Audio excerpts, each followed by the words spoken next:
सरकारी कर्मचारी की वाकई जिम्मेवारी होती है, लेकिन बिना नोटिस के सरकारी कर्मचारी यदि ऐसा काम कर रहा है तो ये वाकई एक अपने आप में बहुत बड़ा सवाल है।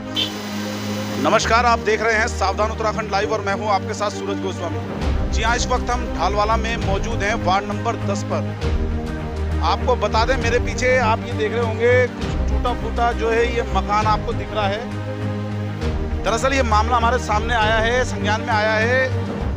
यहाँ पर जो है कंडियाल जी रहते हैं और इनका कहना है कि कल फॉरेस्ट की टीम आती है यहाँ पर, करीब 40-50 जो है कर्मचारी जो यहाँ पहुँचते हैं और इनकी जो है ये दुकान के जो सामने का हिस्सा है इसको तोड़ दिया जाता है, ध्वस्त कर दिया जाता है।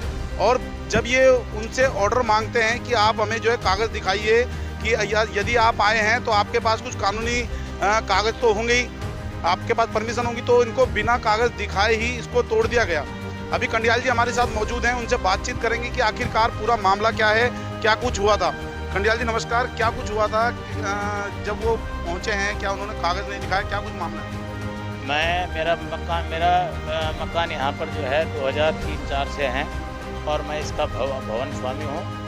और इसकी आगे कुछ छज्जा बढ़ा रहा था जो मेरे कब्जे में, और मैं जो फॉरेस्ट ने या रेलवे ने, फॉरेस्ट तो मैं कहूँगा भी नहीं, अब रेलवे ने जो है सीमांकन हमारे साथ किया था कि भाई इसके बाहर आप नहीं आएंगे और इसके बाहर हम जो है नाली निर्माण करवाएंगे और इस आप अपना निर्माण जितना भी है, बाउंड्री जितना देनी है वो दे दीजिए, इसके बाद आप बाहर नहीं आओगे। तो हम उसी सीमांकन के अंदर थे।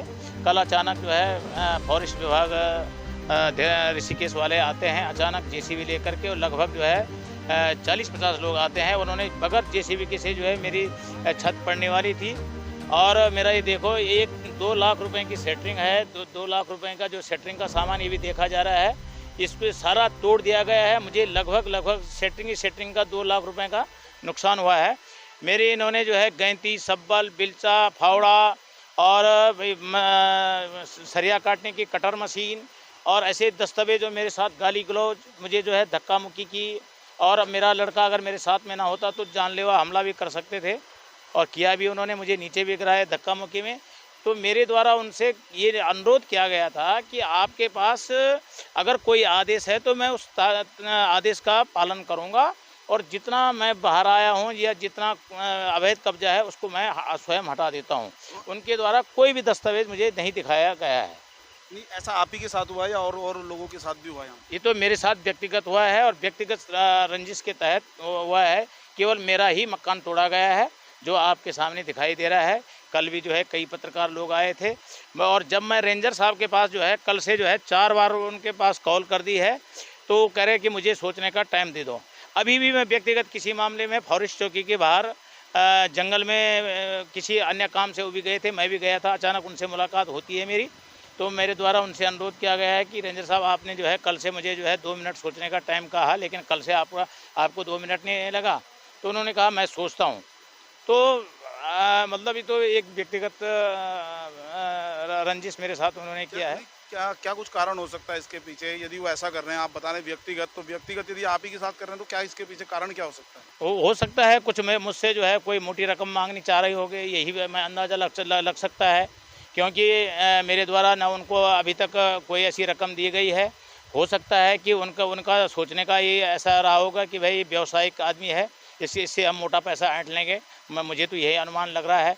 और अगर वो सिंपल भाषा में आते तो सबका जैसा वैध सबका है वैसा मेरा भी है, जैसा वैध सबका है वैसा मेरा भी है। कहना चाहेंगे क्या, जैसा ये बता रहे हैं कि व्यक्तिगत इन्हीं के साथ ऐसा हो रहा है, तो क्या कुछ हो सकता है इसके पीछे? ये तो उनकी सरासर गुंडागर्दी थी जी। आए और सीधा तोड़ने लग गए। 5 मिनट में उन्होंने सारा तहस नहस कर दिया। और हमारे छज्जे में भी जो उन्होंने जेसीबी चलाया, जब हमने कहा कि अगर अवैध है तो हमें बता दें, हम खुद तोड़ देंगे और इससे हमारा सारा मकान नीचे आ जाएगा, वो मानने को तैयार नहीं थे कर्मचारी। बिल्कुल नहीं तुम हट जाओ। और लाव लश्कर के साथ आ रखे थे, हथियारों के साथ। और बाकी उन्होंने सबके सामने ही किया। जब तक जनता इकट्ठी हुई तब तक उन्होंने जेसीबी ले गए अपना। और जब तक हम बोले बताओ क्या है कि रेंजर से बात करो, वहाँ गाड़ी में बैठे फलाना इधर है फलाना है। हम ढूंढे कोई रेंजर हमें मिले नहीं। फोर्स गार्ड और फॉरेस्टर थे मेरे ख्याल से, वन विभाग के। और उन्होंने 5 मिनट में बगैर किसी लिखित आदेश के, बगैर किसी सूचना के, मौखिक सूचना भी हमें दे देते कि भाई तुम इतने दिनों में इसको हटाओ, ये अवैध है। तो जबकि उनके सामने से लगभग मैं 8-9 महीने से रिपेयरिंग कार्य करा रहा हूँ ऊपर मंजिल का, नीचे तो हमारा पुराना है बहुत साल से। तो उनके देखा देखी में हो रहा था। कभी उन्होंने हमें टोका नहीं और कोई बताया नहीं। हम तो 25 फीट अंदर है रोड से, फिर भी हमारी छत जो मकान तोड़ने की कोशिश कर दी गई। फिर मैं वहाँ लेट गया उसके छत के नीचे, तब जाके उन्होंने मेरा वो आधा छत तोड़ दी और आधा छत तोड़ने के लिए रह गई। वो चले गए उसके बाद, जब तक जनता इकट्ठी हुई तब तक। क्या कारण हो सकता है इसके पीछे? जैसा कि बता रहे हैं कि कुछ पैसे की बात आ उनको रही ऐसा ही लगा कि इन्होंने पैसा नहीं दिया। पैसा तो हमने न दिया, ना हमसे कुछ मांगा गया, ना ऐसे पहले। लेकिन दबाव पता नहीं चल रहा है कि क्या है, ये रंजिशन है क्या है। अगर उनके पास कोई शिकायत भी होती तो बोलते, हमें बोलते, हम खुद तोड़ देते अगर ऐसा था। चलिए, सरकारी कर्मचारी की वाकई जिम्मेवारी होती है, लेकिन बिना नोटिस के सरकारी कर्मचारी यदि ऐसा काम कर रहा है तो ये वाकई एक अपने आप में बहुत बड़ा सवाल है कि आखिरकार एक ही व्यक्ति के साथ यदि ऐसा किया जा रहा है, जैसा कि इनका आरोप है। इनका कहना है कि आपसी कुछ जो इन्हीं के साथ किया जा रहा है, कुछ पैसे की डिमांड के चक्कर में या मोटा पैसा दे दिया जाए, कुछ इस प्रकार का इनका जो है कहने का तात्पर्य है। बाकी इसमें जो है ये भी एक विषय है कि क्या आखिर इसमें होता है और आगे क्या क्या मांगे अब आपकी, क्या मतलब चाहते हैं? अगर जो है पुलिस प्रशासन ने या फॉरेस्ट विभाग ने हमारे साथ, ये लिखवाड़ जी के साथ, मेरे साथ, या पूरे जो यहाँ पर जनता है उनके साथ जो है 2 दिन के अंदर अगर सीमांकन नहीं किया गया है तो मेरे द्वारा विवश होकर जो है उच्च न्यायालय के दरवाजे खटखटाने पड़ेंगे और इनके विरुद्ध जो है मुझे न्यायालय जाना पड़ेगा। यही मेरे पास अंतिम चारा है, नहीं तो ये हमेशा ब्लैकमेल करते रहेंगे। ये आए, इनको मैं 2 दिन का समय देता हूँ कि और इनसे अनुरोध भी करता हूँ कि सीमांकन करिए आप यहाँ पे, और मतलब हम सीमा से बाहर ना आए। ये भी हमसे हमारे साथ जो है सीमांकन का जो है एक फॉर्मूला तय करिए कि भाई इतने आपके पास इस जगह आपकी बनती है, इससे आप बाहर नहीं आएंगे, और एक समझौता कर दे। और अगर इस प्रकार का वो नहीं करते हैं तो देखो, निर्माण कार्य तो मेरा जो है जारी है, निर्माण कार्य तो रुकेगा नहीं।